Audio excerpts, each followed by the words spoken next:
that in other words, he is well taken care of. And so, remember, no, actually, I'm kind of getting ahead of myself, excuse me. But right before that happened, the thing that actually, before that actually led to that, they found out that it happened to one of the followers of the Nation of Islam. He got beat real bad, by the police officer. And so, remember that lady was talking to Malcolm? Malcolm had the hat on, and she said, Muslims talk a real good game until somebody bother the Muslims. He said, now, what you gonna do? Give a speech? Malcolm kept quiet. And then it led right to the scene where they was actually marching to the precinct, on 123rd, right? So the point of reference is that notice what the lady said.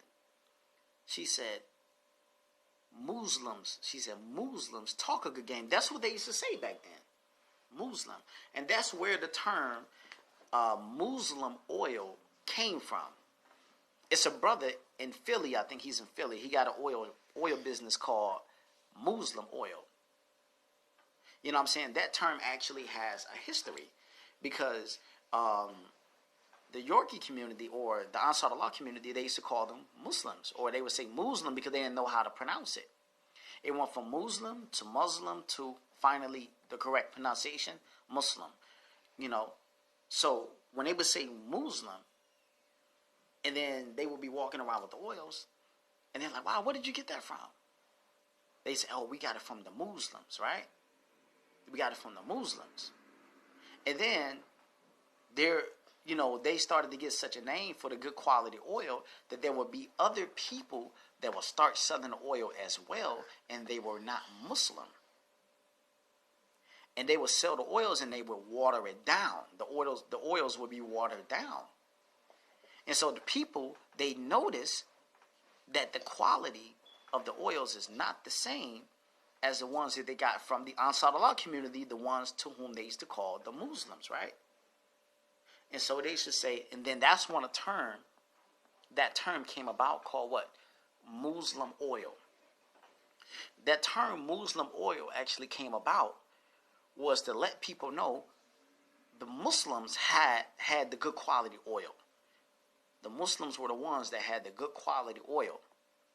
And the people who were not Muslim, they would cut it. They would step on oils. So that's where that term came from. You see what I'm saying? That's where that term actually came from. It was like an indication that these are the brothers right here. They got the good quality oil. You want to get and still to this day, it has been so many people that actually came to my shop. And they told me, they said, listen, man, it's other guys out here that sell oils, but I like to get my oils from the Muslim brothers, man. I like to get my oils from the brothers. So that same concept is still lingering around to some extent because they know that we are very honest people. We're very honest. We're very trustworthy. We are very, we are people of integrity, very mannerable people. We are people of etiquettes. And they used to notice this. That's another reason why they used to love to get their oils from the Muslims. Because they noticed that the Muslims, they were very fair when they dealt with them. You see, they're very honest.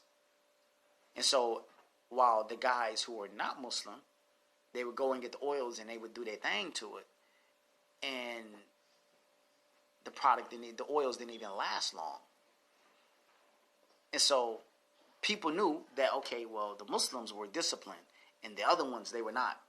The other ones, they just wanted to make some money. The Muslims, they were concerned about good customer service, very good etiquettes, nice smile on their face, good energy, good spirit, high-spirited, son, be still. Good personality. Good daddy's boy, man. So, that's where that term actually came from. So, I think that's the brother that actually asked the question, man. Listen, I just gave you a whole load, man. I just gave you more than enough information just for that question right there. So that's actually, so I just gave you the answer. I pretty much just gave you the answer to three things. The first thing is